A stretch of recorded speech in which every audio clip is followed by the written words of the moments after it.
itu tidak bisa dihalangi dalam arti mutlak tadi, tapi bisa dikurangi. Itu namanya istilah yang nanti disebut hajib.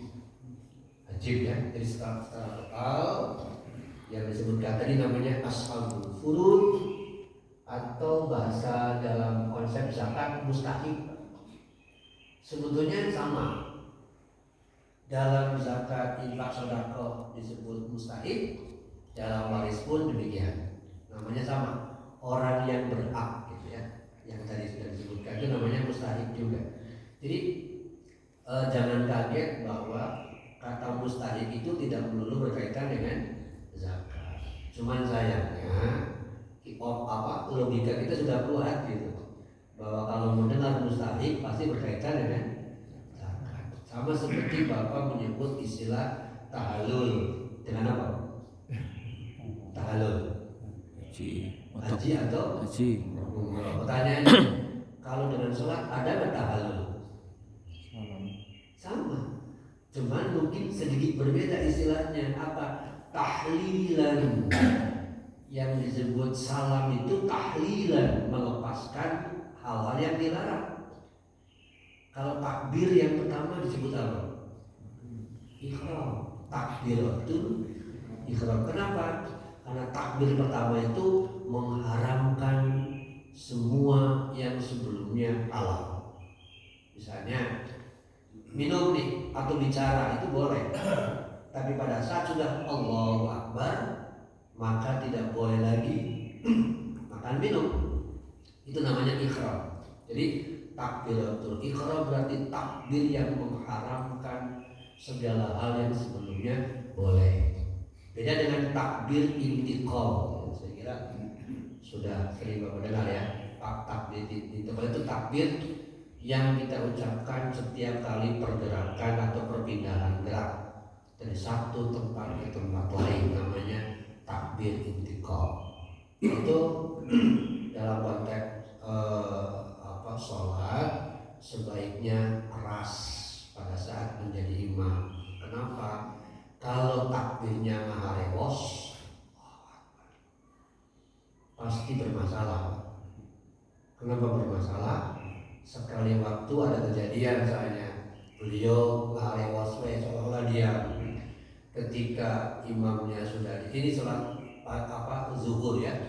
Ketika imamnya sudah berdiri, makmumnya masih sujud, lalu imamnya ruku, baru makmumnya naik. Akhirnya wah, itu bingung karena imamnya tidak Allahu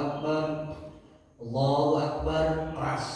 Itulah sebabnya harus keras yang namanya takbir intiqal tadi. Baik, semua pergerakan ya, pokoknya pergerakan kecuali minar ruku, dari ruku ke intidal baru bukan takbir intiqal kan, tetapi tasmih atau isma' sami Allahu liman hamidah.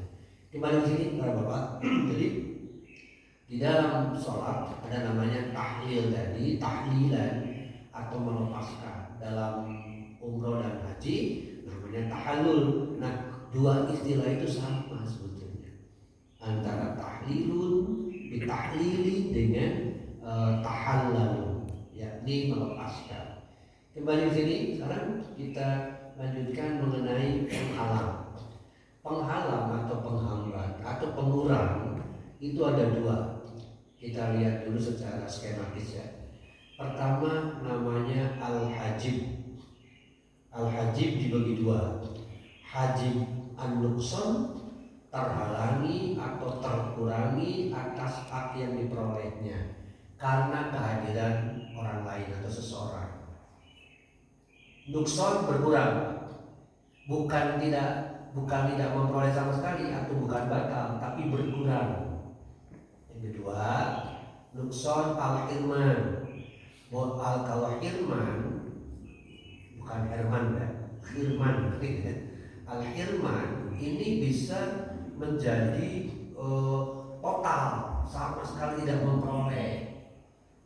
Kenapa? Kalau sama ada hadirnya seseorang. Jadi kalau nuqsan berkurang saja, kalau hirman terhalangi total karena kehadiran tadi. Adapun yang kedua adalah al-irman. Kalau ini batal sama sekali, haram, batal. Kalau apa? Sebab tertentu. Bapak Ibu masih ingat? Awalnya anak berhak apa? Anak kandung soalnya.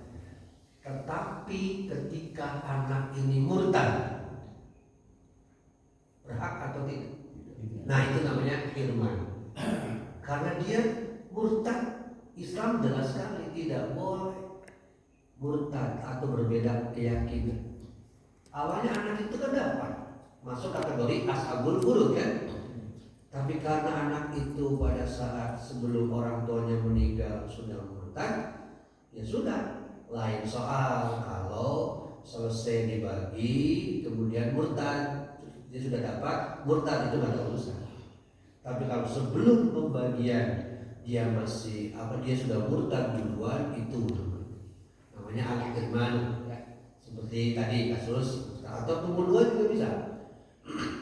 Jadi seorang anak untuk karena biasalah persoalan hawa nafsu ya. Seorang anak karena hawa nafsunya ingin menguasai semua, dia melakukan pembunuhan kepada orang tuanya, maka kategorinya itu penghalangnya al-irman. Bisa mutlak sama sekali tidak memperoleh karena persoalan pembunuhan. Sekarang kita itu pembahasan masing-masing ya. Sambil contohnya al-hajib itu sama dengan al-man'u, orang yang terhalangi. Kalimat al-man'u di dalam Quran contohnya surat 7. Al-man'u itu ada di dalam surat 7 atau surat Al-A'raf, ketika iblis enggan bersujud menghormati Adam. Di sana Allah bertanya kepada iblis itu, ma mana'aka alla tasjuda iz amartuk. Hei iblis, sebetulnya apa yang menghalangimu untuk bersujud menghormati Adam ketika aku perintahkan? Apa? Mana'ah itu namanya menahan bisa, menghalangi bisa, menghambat bisa, mencegah juga bisa. Nah, Allah bertanya, mana'ak, apa yang menghalangimu? Apa jawaban iblis? Jawaban iblis nanti kita kaitkan dengan istilah kibir. Iblis mengatakan, ana khairun minhu, aku lebih baik daripada dia, yaitu Adam. Alasannya, khalaqtani min nar, aku diciptakan dari api, Adam diciptakan dari tanah. Dari sini dalam kesimpulan pembahasan akidah ada 3 pihak, 3 orang ya, yang selalu mengatakan aku. Satu iblis, aku lebih baik daripada Adam, itu kan aku. Yang kedua Fir'aun, ana rabbukumul a'la, aku Tuhan kalian tertinggi. Yang ketiga adalah Korun, aku paling kaya, atau pemilik kebun sama itu, aku paling kaya. Nah, ketika seseorang terjebak oleh kata aku, itulah kibir. Kibir itu sombong. Sombong dibagi dua. Pertama namanya takabur. Ayat 12 surat 7 ini menggunakan kata antatakabbaro. Maka apa itu takabur? Hadis menyebutnya gontonas, meremehkan, merendahkan pihak lain atau orang lain, masuknya takabur, bagian dari kibir. Tadi aku lebih baik, aku itu takabur. Tapi ada kibir yang kedua, yakni istikbar. Kalau istikbar, batarul haq, menolak kebenaran atau menolak ketaatan.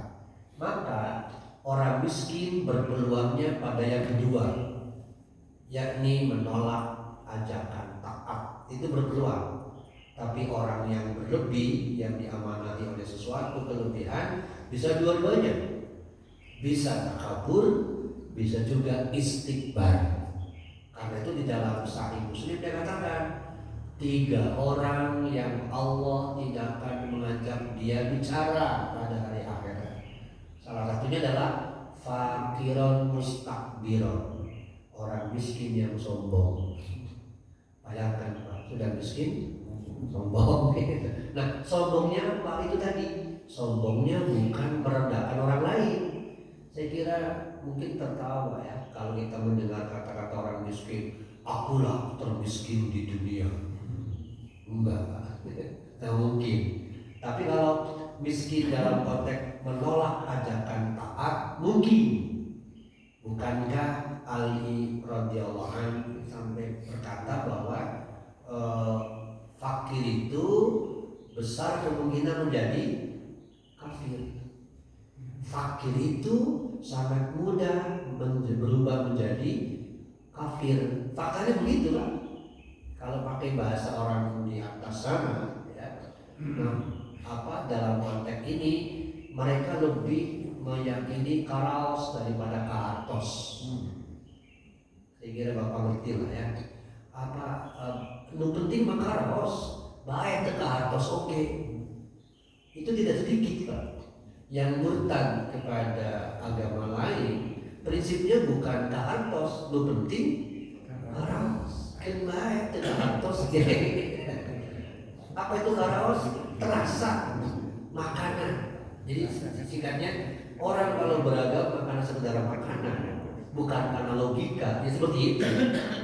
Seperti itu kan sama. Yang penting gaskeun, oke gas gitu ya. Kan sama seperti itu. Jadi bagi dia, orang yang pemilih tidak cerdas itu yang penting emosional namanya. Pemilih emosional itu pemilih yang mengedepankan emosi atau perutnya, yang penting karaos. Meskipun tidak ada gagasan, yang penting karaos, itu persoalannya. Nyambungnya nanti ke sana. Sama beragama pun demikian. Tidak sedikit orang Islam yang mendahulukan perutnya karaos tadi daripada akalnya, nalarnya yang disebut kahartos. Kembali sini Bapak. Jadi kalimat hajabau idza mana'ahu minad dukhul, ia terhalangi saat hendak masuk. Itu namanya hajabah. Dalam Quran dan disebutkan ya, hijab bagi Bapak kenal nanti hijab ya. Tentang istilah al-haji, nah kita lihat pembahasan yang disampaikan oleh Syekh Ali As-Sobuni. Kira-kira beliau sambil mengutip surat Al-Mutaffifin. Al-hajibu lughatun, al-hajaba, al-hajabu yang disebut hajab atau hijab tadi, al-hajibu secara bahasa adalah al-man'u atau al-hirmanu, terhalang atau bisa bahkan sampai terharamkan alias tidak dapat sama sekali. Lalu beliau mengutip surat Al-Mutaffifin. Kalla innahum an rabbihim yawma idzil la mahjubun. Ini menggambarkan bahwa pada hari akhirat ada orang yang terhijab antara dia dengan Allah, alias dia tidak bisa melihat Allah, tidak bisa menatap, tidak bisa mendapatkan kenikmatan yang luar biasa, yakni melihat sejatinya Allah dengan sedemikian rupa. Itu keyakinan Ahlussunnah bahwa pada hari akhirat setiap makhluk berkemungkinan, setiap mukmin berkemungkinan untuk mendapatkan penglihatan dengan terang benderang terkait dengan Allah. Tentu dengan syarat-syarat tertentu. Maka tadi dikatakan an ru'yatillah, tentang melihat Allah fil akhirah, pada hari akhirat. Di dalam surat 10 surat Yunus ada satu ayat yang ada hubungannya dengan melihat Allah. Surat 10 ayat 26 ya. Surat 10 ayat 26. Alladzina ahsanul husna wa ziyadah. Di sini saya kira Bapak yang bergelut di dunia kerja atau pekerjaan pernah mendengar kata-kata insentif. Sama apa beda dengan intensif? Soalnya kadang-kadang orang salah ucap ya. Ada master, ada monster. Seringkali nyebutnya salah. Ini monsternya mana? Gitu ya. Ada yang dimaksud adalah master. Sama. Ada insentif, ada intensif. Sering salah juga. Sama seperti dalam istilah agama. Ada mukallaf, ada mu'allaf. Mukallaf dengan mu'allaf sering tertukar di situ. Seperti ada intensif dengan insentif. Nah, az-ziyadah itu sama dengan insentif tambahan. Maksudnya alladzina ahsanul husna, orang yang di dunianya maksimal dalam berbuat baik, ihsan atau orang yang disebut muhsinin, bukan saja meraih al-husna surga, tapi juga mendapatkan ziyadah tambahan. Nah, bonus atau tambahan atau insentif itu adalah ini, ru'yatullah. Kebanyakan ulama tafsir menyebut bahwa kata ziyadah di dalam Quran itu adalah melihat Allah dengan prasyarat-prasyarat tertentu ya. Itu kalau Bapak. Jadi dari kata hajaba muncul tadi hajib, yakni yamna'un nas minad dukhul, orang yang menghalangi orang lain untuk masuk. Tadi mestinya mendapatkan wayana, tidak, tetapi tidak mendapatkannya itu bisa sebagian alias turun, bisa sama sekali tidak mendapatkan. Tapi kalau yang disebut firman tadi membatalkan, ya, bukan sekedar menghalangi tapi membatalkan. Dalam bahasa wudu tohara namanya membatalkan. Orang yang terhalangi namanya mahjub atau mamnu minal irsi. Jadi mahjub terhalangi karena hadirnya seseorang. Tadi sudah sebutkan ya. Dalam hal ini anak lelaki itu hajib, bisa menghalangi banyak hal, banyak orang, kecuali yang 5 itu. Ayah tidak bisa dihalangi mutlak, ibu tidak bisa dihalangi mutlak, suami dan istri masing-masing punya, tetapi akan turun, berkurang bagiannya, bukan dibatalkan, tetapi berkurang saja. Nanti kita lihat contoh-contohnya ya. Bapak dan Ibu, jadi secara bahasa kira-kira itu terhalangi atau terampas, ada yang menyebut begitu. Sehingga mahjubun adalah orang yang terhalangi melihat Allah pada hari akhirat. Istilah bahasa tadi kalimatnya. Hajib itu penghalangnya, mahjub itu yang terhalangi, dua pihak ya. Anak adalah hajib, saudara sekandung dari almarhum adalah mahjub karena dia terhalangi oleh kehadiran anak. Kata hijab ada hubungan, yakni sesuatu atau apa saja yang dapat menghalangi atau menutupi dari pandangan, itu namanya hijab. Maka di dalam Quran kata-kata hijaban sering disebut dalam beberapa kali. Saya ambil 3 surat contohnya ya. Surat 7, 4, 6 ada kalimat bainahuma hijabun. Ini menggambarkan di antara jannah dan nar ada hijab. Hijab itu adalah al-aqraf, bukit yang tinggi. Jadi bukit yang tinggi ada penghuninya. Sebelum diputuskan di antara penghuni bukit Al-Araf itu mana yang akhirnya terjerembab ke dalam nar, mana yang masuk ke dalam jannah. Itu ada hijabun. Orang-orang yang ada di dalam bukit Al-Aqraf itu ketika melihat neraka pasti, ya Allah tolonglah masukkan hamba ke surga, halangilah dari itu, karena sudah melihat keadaan yang mengerikan. Makanya sih kita dapatkan dalam Quran ya, orang itu sulit percaya, diyakinkan adanya balasan. Tetapi ketika dia sudah merasakan balasan itu baru, oh ini ternyata baik. Kalau masih di dunia sih masih mungkin kan berbalik dengan tobat. Tapi kalau sudah di kuburan, meninggalnya sudah dikubur, lalu dia bilang, Rabbirji'un, ya Allah, kembalikan hamba ke dunia, la'alli a'malu sholihan, hamba akan beramal soleh. Itu udah gak mungkin. Nah itu yang namanya hijab, pengertiannya tembok ya, atau penghalang. Surat 17 ayat 45 ada sebutan hijaban masturon, penghalang. Ini Pak, saya kaitkan dengan hadis tentang anak perempuan. Karena boleh jadi Bapak Ibu punya anak perempuan.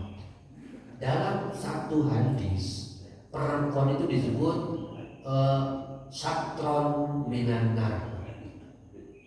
Anak perempuan itu penghalang dari surga, dari neraka. Kalau anak perempuan kita dididik menjadi solehah sampai beralih tanggung jawabnya kepada suaminya. Jangan menganggap sepele anak perempuan.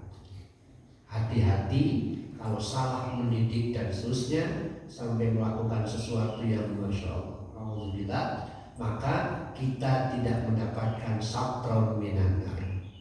Tapi kalau kita berhasil mendidik mereka menjadi wanita solehah sampai beralih kepada suaminya, maka kita insya Allah sudah mendapatkan satu penghalang, satron minanar. Itu istimewanya anak perempuan. Kemudian yang ketiga, contoh penghalang adalah terkait dengan wahyu. Yukallimuhullah illa wahyan. Cara bicara Allah kepada seorang hamba yang kelak menjadi seorang rasul melalui wahyu, bersifat langsung. Tapi ada juga wahyu itu lewat di belakang tabir atau di belakang hijab, min waroi hijabin, atau bisa juga lewat mengutusnya seorang rasul, dalam hal ini malaikat. Jadi tiga cara pewahyuan yang populer: langsung bicara, melalui dibalik tabir, atau mengutus malaikat. Nah, hijabin sama, ada penghalang tadi ya, tabir.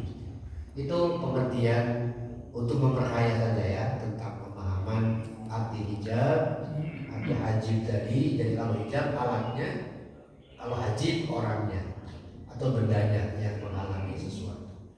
Nah, salah satunya surat yang memuat kata mahjub atau orang yang terhalangi tadi, surat Al-Mutaffifin.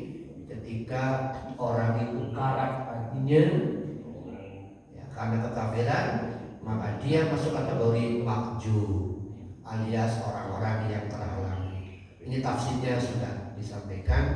Nah, ini tambahan saja di dalam Ibnu Katsir. Yang disebut dengan mahjub yaumul izin di situ adalah yaumul qiyamati.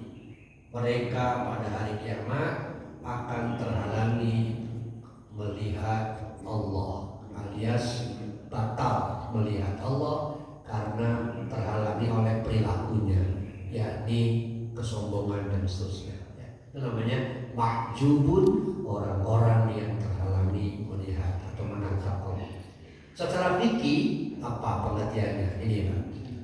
Secara fikih, hajib adalah menghalangi orang yang memiliki sebab untuk mendapatkan hak waris, baik terhalangi secara keseluruhan atau sebagian. Itu pengertian hajib. Jadi menghalangi orang, awalnya dia berhak, itu tadi saya bilang, awalnya 15 itu dia masuk, tetapi kehadiran anak lelaki terhalangi, tidak bisa mendapatkan sama sekali atau berkurang dia. Ya, tadi kita contohnya ya, supaya lebih jelas. Maksud ungkapan orang yang memiliki sebab mewarisi, kita sudah membahas di awal, namanya asbabul irsi. Apa itu? Sebab-sebab mendapatkan waris adalah satu, nasab. Ini untuk mengingatkan ulang ya, reminding. Satu, hubungan nasab. kedua atau kandung ya, kedua akidahnya sama, ketiga karena pernikahan. Nah, tiga ini namanya asbabul irsi, sebab-sebab satu sama lain berhak mendapatkan waris. Jadi nasab, nikah atau pembebasan budak itu wajib hukumnya ya. Nasab, akad nikah, sekali lagi akad nikahnya yang sah, bukan yang asal nikah, tidak, tapi akad nikah yang sah. Selama sah berhak. Jadi sudah dipaparkan dulu bahwa meskipun baru akad nikah, katakanlah misalnya nih, belum sampai hubungan badan, hari ini akad nikah, malamnya langsung meninggal misalnya, maka suami istri tadi sudah bisa saling mewarisi. Loh, kan belum berhubungan badan, nggak ada masalah. Yang penting akad nikahnya sah. Itu mutlak. Sekali lagi, yang perlu dipastikan adalah uqdatun nikahnya itu as-sahih, as-sahihah. Kalau sah sudah oke. Sama seperti halnya masalah yang lain. Jadi itu asbabul irsi. Adapun kalimat secara keseluruhan maupun sebagian memberi petunjuk bahwa orang yang terhalangi itu bisa sama sekali tidak memperoleh, bukan batal, tidak memperoleh karena terhalangi, atau turun perolehannya. Yang tadi contohnya ya, semula dapat setengah, tapi karena adanya anak, jadi turun seperempat. Itu namanya terhalangi karena terhalangi sebagian, bukan seluruhnya. Tapi kalau saudara dari ayah, saudara dari almarhum, hadirnya anak lelaki, maka saudara almarhum ini terhalangi total sebab kehadiran anak laki-laki, bukan berkurang ya. Nah, mungkin lebih jelasnya tadi ya, ada contoh yang nanti kita coba ambil berkaitan dengan haji tadi. Jadi sekali lagi bisa seluruhnya, bisa sebagian. Nah, secara teoretis haji itu dibagi dua tadi, nukson berkurang bagiannya, kalau hirman sama keseluruhan bagiannya. Oke, kita lihat dulu yang haji nukson terhalangi atau berkurang atas hak yang diperolehnya. Contoh, suami, seorang perempuan meninggal, dia meninggalkan suami, anak. Nah, bagi suami anak itu haji, tetapi tidak total. Karena apa? Suami tetap berhak mendapatkan bagian dari harta istrinya, namun karena kehadiran anak berkurang. Maka tadi saya bilang kalimatnya illam yakul lahunna walad. Kalau yang meninggal tidak punya anak, maka pasangannya, misalnya tadi ya, istri punya anak, maka suami turun. Karena tidak punya anak dapat setengah. Ketika punya anak turun jadi seperempat. Itu tidak menghalangi tapi mengurangi sifatnya. Kita ambil contoh ya, ini. Seorang suami terhalangi mendapatkan seperempat bagian. Harusnya kan setengah. Harusnya setengah ya, dari tingkah istrinya yang meninggal karena keberadaan anak, maka berubah menjadi seperempat. Tadinya seorang suami dapat setengah, karena adanya anak jadi kurang. Yang perlu Bapak Ibu pastikan lagi, anak itu kandung, bukan angkat, bukan susuan. Anak kandung. Apakah masalahnya sekarang ada kasus anak angkat kan? Kalau anak angkat bukan. Anak angkat tidak menghalangi, tapi anak kandung. Makanya pastikan betul tidak anak kandung gitu. Jangan kaget Pak, ada banyak kasus yang sebetulnya bukan anak tapi ngaku-ngaku, itu terjadi Pak di beberapa tempat itu kasusnya seperti itu ya, karena akan berkaitan dengan bagian. Begitu pula istri, ketika suami yang meninggal maka istri dapat 1/4 kalau tidak punya anak. Karena suami yang meninggal itu punya anak, mungkin anak bawaan, sekali lagi anak bawaan itu anak kandung, maka istri turun menjadi 1/8 karena sang suami punya anak tadi. Sekali lagi anak itu bisa bawaan, bisa mereka berdua. Jangan bingung gitu ya. Anak itu bisa bawaan. Kalau yang disebut bawaan itu ketika menikahnya sudah bawa kan.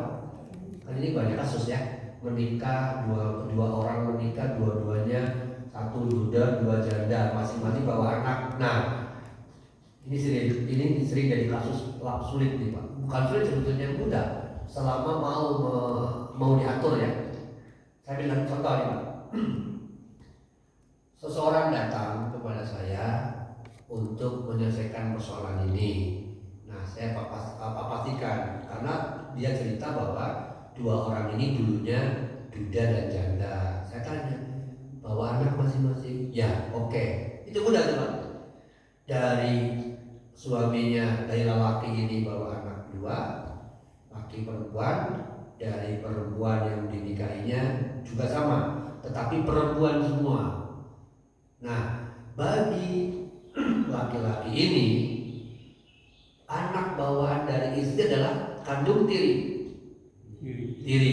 Dapat nggak tiri? Nah, itu perlu jelas. Jangan sampai mengaku saya kan anak bapak juga, kandung tiri. Maaf, saya nggak bisa. Gitu. Atau sebaliknya, bagi ibu anak bawaan suami kandung tiri berarti ketika ibunya meninggal, nah dia nggak dapat. Loh kata ibunya, saya anaknya kandung tiri, ya sudah nggak jangan ngotot. Itu berbeda. Kecuali suami istri yang duda janda ini menikah lalu melahirkan anak. Nah, anak kelima itulah yang berhak dari dua-duanya. Dari ibunya dia dapat, dari bapaknya dia dapat, karena itu anak kandung berdua. Tapi ketika anak bawaan masing-masing yang meninggal satu sama lain tidak bisa saling mendapatkan. Itu gambarannya. Jadi yang sebelum kita mendapatkan berapa rupiah dapatnya, perjelas dulu status asbabul irsi, sebab-sebab pewarisan. Tadi itu nasab, nikah, perwalian. Nasab, nikah, perwalian itu sebab, tidak boleh mengabaikan itu. Nasabnya sekali lagi harus kandung. Sebutan anak angkat, anak tiri, anak susuan tidak berhak sama sekali. Jangan bingung di sini Pak.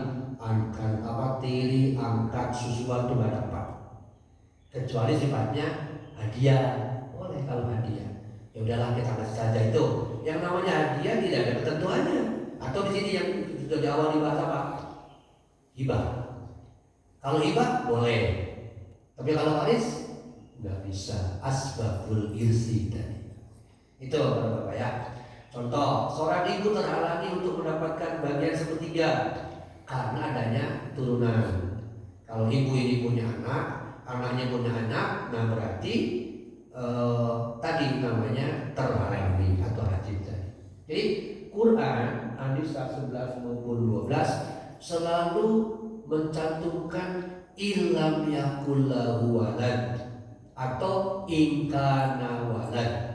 Jadi lam yakun tidak punya, lam yakun lahu walad, tidak punya anak, atau ingkana walad punya anak. Itu perlu diperhatikan. Tidak punya anak dan punya anak perlu diperhatikan karena berkaitan erat dengan hak dari orang yang dimaksud ya. Itu dalilnya. Jadi An-Nisa 11-12 akan selalu diulang, akan selalu dimunculkan, karena di dalam ayat ini memang dalil utamanya itu 3 ya. An-Nisa 11, 12, 176 itu 3. Tiga ayat ini harus betul-betul dilihat terus karena menjadi dalil utama berkaitan dengan irsi, kismatul irsi. Perlu diketahui, hajib an-nukson atau penghalang yang mengurangi itu ada 5. Jadi terjadi pada 5 ashabul furud. Siapa saja mereka?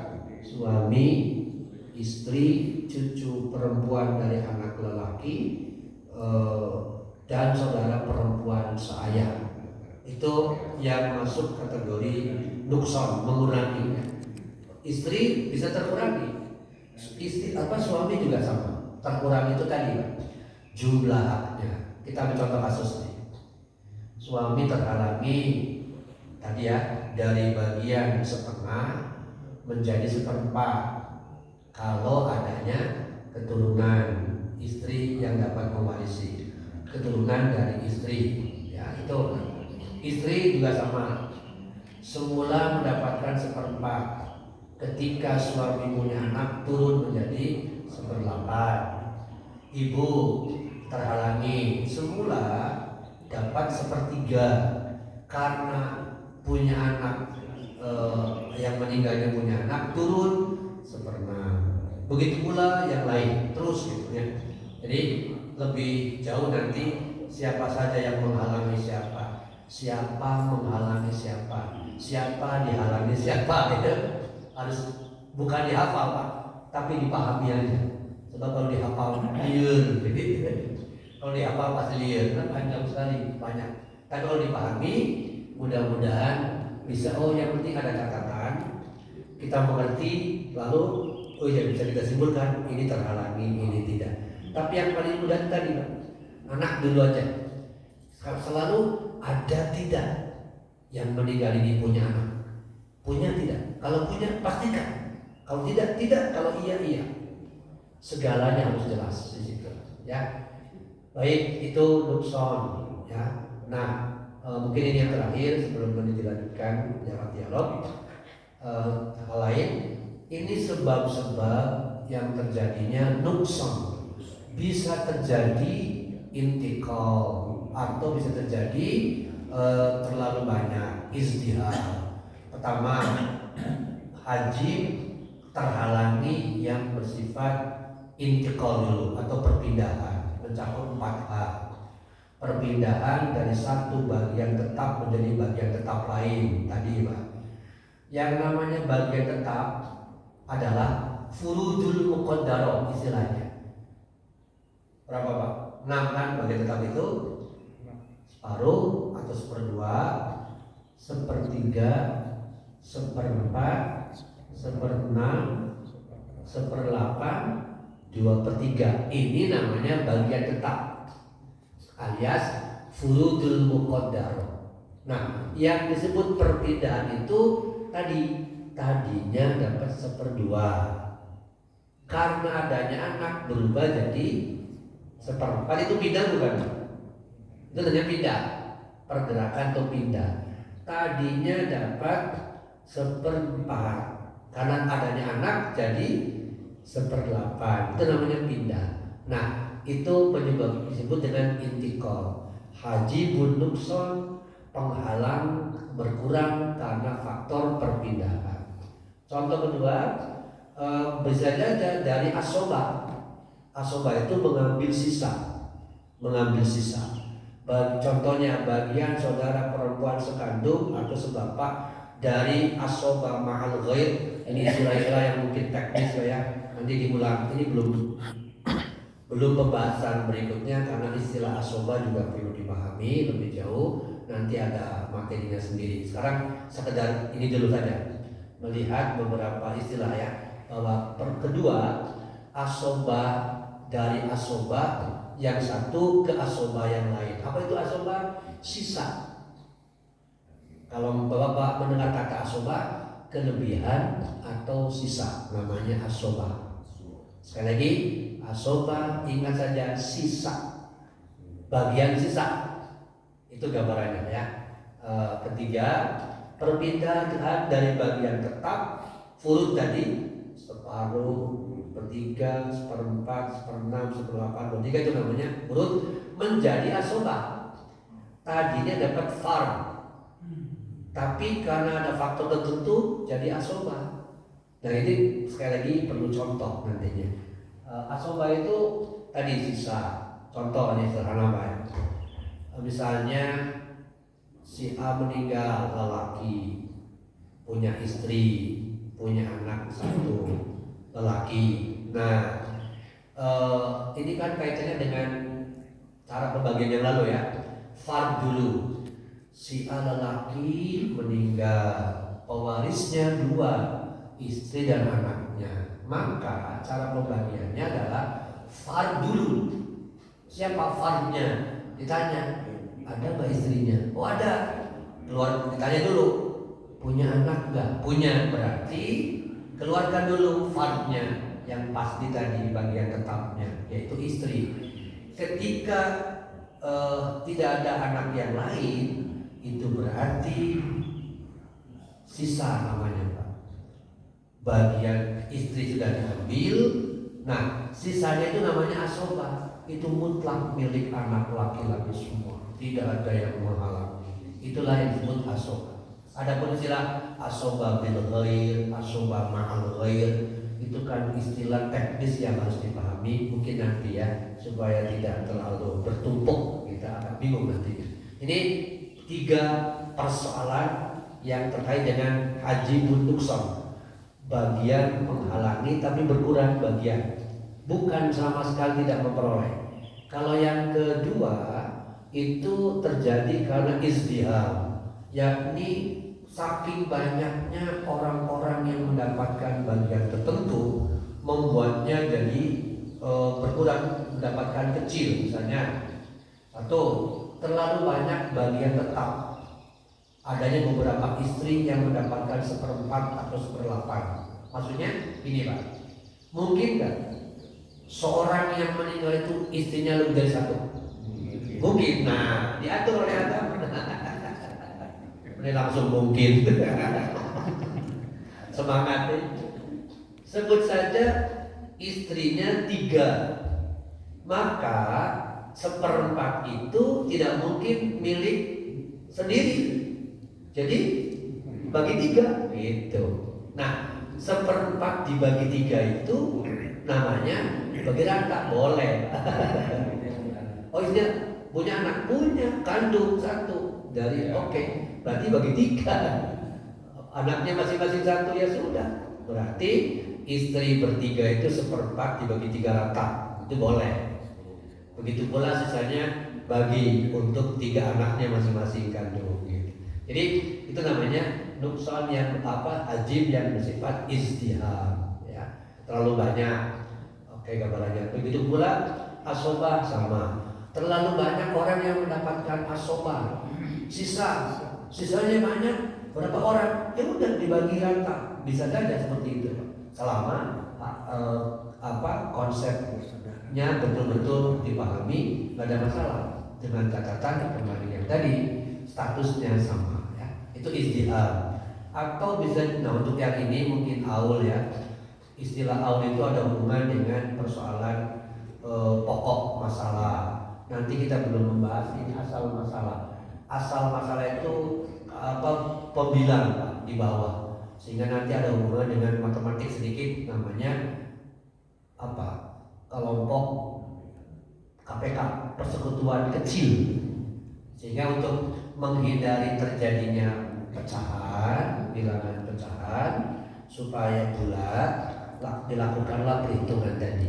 Kita belum sampai sana ya, mungkin nanti diulang lagi supaya mengerti, karena tujuannya adalah supaya kita mempermudah penghitungan sampai ke rupiah, sampai ke nominalnya seperti apa, sampai ke hak yang paling ujung, bukan semata-mata sampai pada bagian.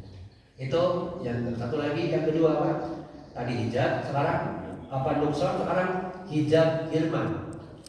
Hijab al-irman, kalau nukson mengurangi sebagian, tapi kalau irman mengurangi seluruhnya. Itu bisa terjadi ya. Nah, hijabul irman sama sekali tidak pernah terhalangi oleh ajibul irman adalah bapak, anak laki-laki, suami, ibu, anak perempuan, istri. 5 orang ini tidak bisa dihalangi, tidak terhalangi. Pokoknya dapat dia 5 orang ini. Hanya dia berkurang, tadi sudah disebutkannya nukson. Ibu bisa berkurang, bapak bisa berkurang bagiannya, istri pun bisa berkurang kalau anak. Yang tidak sama sekali nanti ada namanya ya. Alasannya adalah pokok di sini. Anak alasan fikih itu nasab ya, nikah dan nasab itu kuat sekali. Berbeda dengan yang lain yang karena hubungan saudara. Para bapak yang kedua adalah terhalangi dari sisi oleh ajibul irman. Ada kakek, ada nenek, cucu itu terhalangi oleh kehadiran kakek oleh ayahnya, nenek oleh ibunya, cucu lelaki oleh anaknya. Begitu pula cucu perempuan oleh anak laki-laki. Saudara pun sama. Ini bisa sama sekali tidak mendapatkan. Itulah namanya irman. Sampai di sini para bapak pembahasan tentang 2 poin penting, yakni hajib dan hirman. Kalau hirman belum ya, baru hajibnya. Sebab kalau hirman lebih mudah sebetulnya ya kalau hirman, yakni berkaitan dengan asbabul irsi tadi, sebab-sebabnya. Itu barangkali, maka kalau ada yang perlu didiskusikan, silakan. Ini mengenai harta bawaan. Waktu itu kan sudah itu ditetapkan dulu di notaris ya. Ya. Nah itu pertama pertanyaan sudah betul nggak terkait dengan ketika mereka menikah, berarti harta atau aset itu yang muncul setelah dia menikah. Harta bawaan tidak bagi waris. Itu gimana itu Ustaz? Bisa dipahami nggak? Jadi misalkan dua pihak masing-masing bawa harta tuh. A, B menikah. Ya. A bawa barang, bawa harta. B pun bawa harta. Persoalannya masing-masing punya anak. Ya. Salah satu meninggal. Apakah istri atau suami? Ya. Nah sekarang yang jadi masalah, harta bawaan itu ikut dibagikan nggak? Atau hanya harta yang sudah ketika dia bergabung gitu, kan dia belum berproses dan mendapatkan harta lagi ya. Oke. Baik. Ini beberapa catatan. 1. Ketika pertama kali mereka menikah, maka sebaiknya diperjelas ya kalau perlu secara administratif ya. Tentu kejujuran masing-masing ya, bahwa A sebagai suami hartanya apa saja, B juga demikian pula. Karena nanti berkaitan dengan hak anak masing-masing. Pertama. Yang kedua, ketika mereka sudah menikah, kemudian muncul harta baru, ya, nah bisa saja harta baru yang diperoleh dengan dua-duanya bekerja atau bareng kerjasamanya itu mungkin perlu dibagi dulu. Apakah misalnya kasusnya istri dulu yang meninggal, misalnya gitu, apakah istri dalam perolehan hak, dalam perolehan harta yang baru itu ada kontribusi enggak? Kalau misalnya ada dan patut dihargai juga, patut dihargai pasti ada kan. Yang jadi masalah itu porsinya berapa? Mungkin tetap bagi saya dihargai ya, porsinya berapa tergantung dari kerelaan suaminya ya yang masih hidup. Nah itu poin kedua. Baru nanti poin ketiganya adalah kalau istri yang meninggal atau berarti posisi ibu ya, perempuan ini meninggal, kemudian dia membawa anak 2 misalnya, sementara suami juga membawa anak 1 misalnya, maka posisi anak suami tiri kandung tiri berarti dia nggak berhak, tidak berhak dari harta istri, berarti ibu bagi dia ya. Yang berhak mendapatkannya kandungnya 2 sama suaminya, udah selesai. Anak ini nggak bisa nuntut, saya kan anaknya juga. Tanya, kandung tiri? Ya tiri sih, ya nggak bisa. Ada pakai, ya tiri sih, ya nggak jangan ngotot kalau gitu.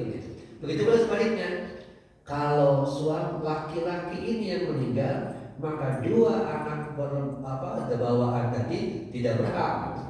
Kecuali tadi suami istri punya anak baru. Nah ini yang tiga-tiga ini bisa. Yang keempat berarti ya, ini bisa dari dua pihak. Jadi harta bawaan nggak dibahas. Ya, itu. Jadi sekali lagi Pak ya, perlu kejelasan status dari sisi harta dulu, supaya apa? Kita takut tadi itu, jangan sampai mengambil hak yang bukan haknya. Bahaya. Itu barangkali. Harta barunya gimana Pak? Kalau dapat harta baru tadi? Nah, kalau dapat harta baru tadi itu Pak, coba disepakati kira-kira istri punya kontribusi enggak? Kalau punya, masukkan ke sini Pak. Masukkan ke harta yang lama kan, satuin. Cuman yang dari mana tadi kan? Berapa persen kontribusinya? Nah itu tinggal kita saja berapa. Bisa saja 40%, bisa saja 60%. Pokoknya terserah itu kita sendiri yang. Saya kira istri saya memang besar kontribusinya. Ya sudah, saya ikhlas 50% lewat oke, gitu. Jadi perlu penjelasan itu nurani. Titik ya 50-50 dikasihkan Ya, jadi 50 peninggalan ya sudah, ini milik istri saya. Keluarkan dulu ke sini. Nah, campur, berarti ini kan berkurang. Ya. Gitu. Ini tidak ada ininya ya. Kita menyebutnya gonogini kan. Gonogini. Ini tidak ada takarannya. Tidak ada takarannya. Jadi gimana? Mungkin yang dalil yang dipakai adalah keriduan dari sang suami yang meninggal oleh istrinya. Bapak ridhonya berapa? Saya sih mengakui istri saya punya kontribusi juga. Jadi 50%. Ya oke, itu sudah clear Pak. Jelas kita akan keluarkan gitu. Kalau tidak punya sama sekali, ya terserah. Itu naluri, nurani, masing-masing untuk mengeluarkan. Karena ada orang yang istri saya punya hak. Benar. Saya yakin sekecil apapun tetap punya kontribusi. Bahwa mungkin tidak tertulis, ya kan tidak tertulis mungkin Pak. Boleh jadi. Makanya kerelaan ini saja, kerelaan yang masih hidupnya, suaminya atau istrinya atau suaminya ya.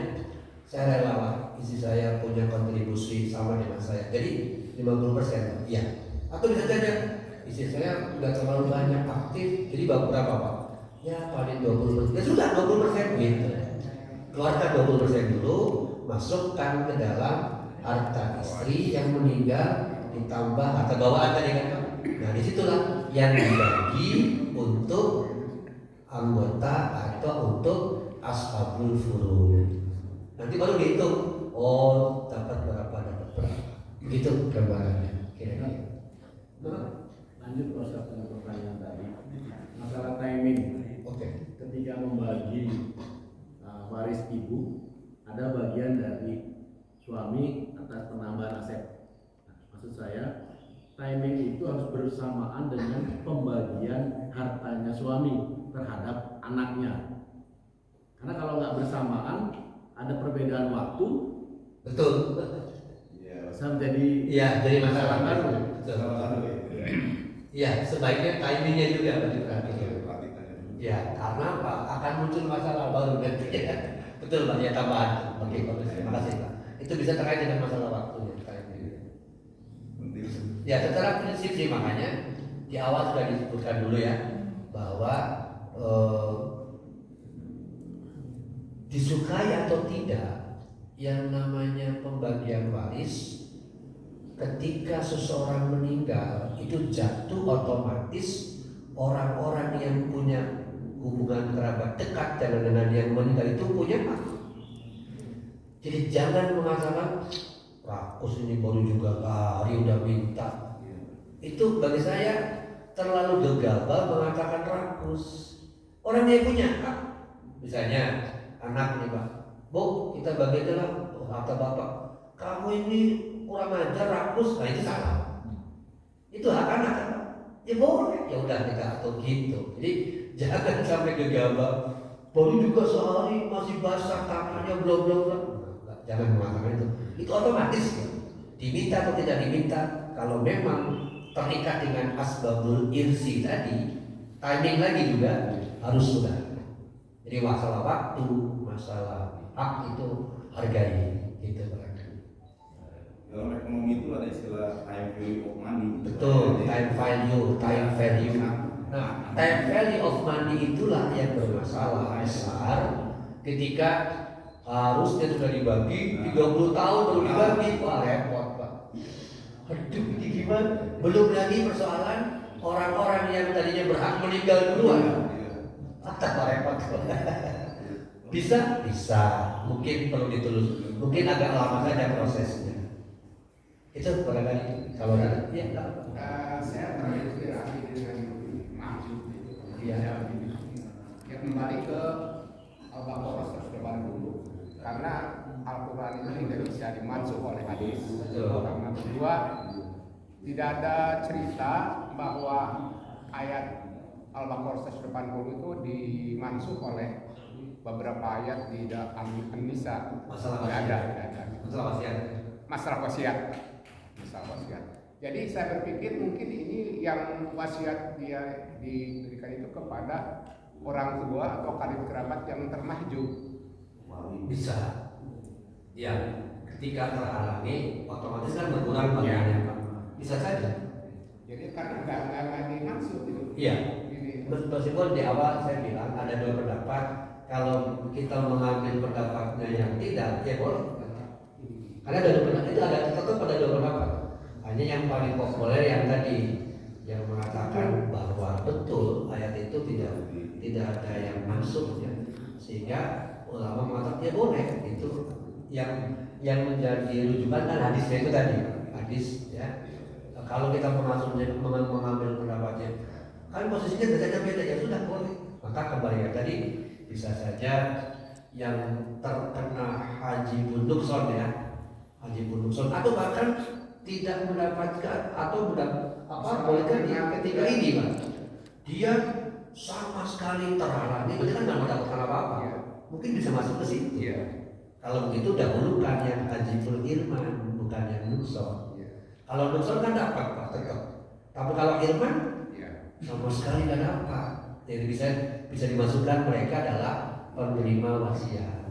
Jadi kalau menurut saya Islam itu meskipun tidak ada sisi keadilan gitu ya, tapi kalau ada kaitan darah tetap aja ada sisi keadilan. Di sini bisa sisi keadilan jadi pakai bahwa orang yang hajibul irman, yakni yang tidak mendapatkan sama sekali karena faktor anak lelaki, itu yang bisa didahulukan. Bisa gitu Pak.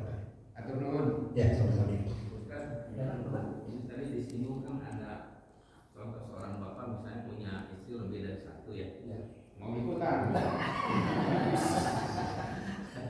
Nah kalau misalnya dari istri pertama punya turunan, Ya. kalau istri kedua itu Tidak punya keturunan. atau punya keturunan, tapi cuma anak itu nggak punya keturunan lagi, cuma anak aja gitu kan. Nah, itu apakah si dari istri pertama itu turunan istri pertama itu punya hak nggak terhadap Batal. Kembali lagi dari statusnya. Katakanlah istrinya berapa Pak? Maunya 2 atau 3? Tiga. Maunya supaya lebih adil, maunya berapa ya? 2 atau 3? Katakanlah 3. Tiga. A sebagai suami ya. B, C, D istri. Ini akadnya sah semua. B, C, D. B sebut saja punya nggak anak? Punya. D punya. C, Pak B berapa? 1. Supaya lebih jelas ya. B katakanlah B 1. Laki perempuan? Perempuan. C Tidak punya. tidak punya anak. D Tidak punya. yang mana? D punya atau tidak? Tidak. Tidak juga. Gampang. Gampang berarti. Ternyata tadi kan? B, C, D, istri 1, 2, 3 kan? Ada anak 1, laki-laki tadi, perempuan tadi Pak ya? Nah, karena tidak punya anak laki-laki, B, C, D ini bisa dapat 1/8 dibagi 3. Kenapa? Ada anak perempuan. Meskipun perempuan tetap anak kan Pak? Iya. Maka namanya haji nukson untuk istri. Jadi bagi suami yang meninggal, hartanya keluarkan 1/8 dibagi 3. Sisanya anak perempuan. Karena anak perempuan tidak ada anak laki-laki, maka saudara dari yang meninggal alias suami berkemungkinan. Nah itu. Jadi adik kakak dan saudara dari laki-laki yang meninggal yang suami tadi berkemungkinan dapat karena tidak ada anak laki-laki. Gitu. Jadi berapapun istrinya tetap dibagi rata. Itu 1/8 bagi 3. Mengecil, jangan ada masalah. Yang penting dia dapat hak.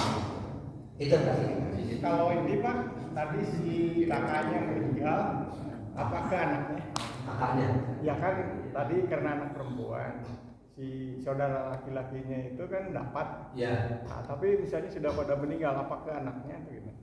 Oh, bisa Pak. Nanti ketika kakak adik dari yang meninggal ini sudah tidak ada, sementara sekali lagi ya tidak ada anak laki-laki, maka anak dari saudara kandung gitu kan tadi, nah, itu berkemungkinan dapat anak-anaknya dapat, tidak mungkin dari cucunya ya, sampai ke anaknya aja tetap berkemungkinan. Sekali lagi karena tidak masuk kategori haji bulan ilman lantaran tidak ada anak laki-laki.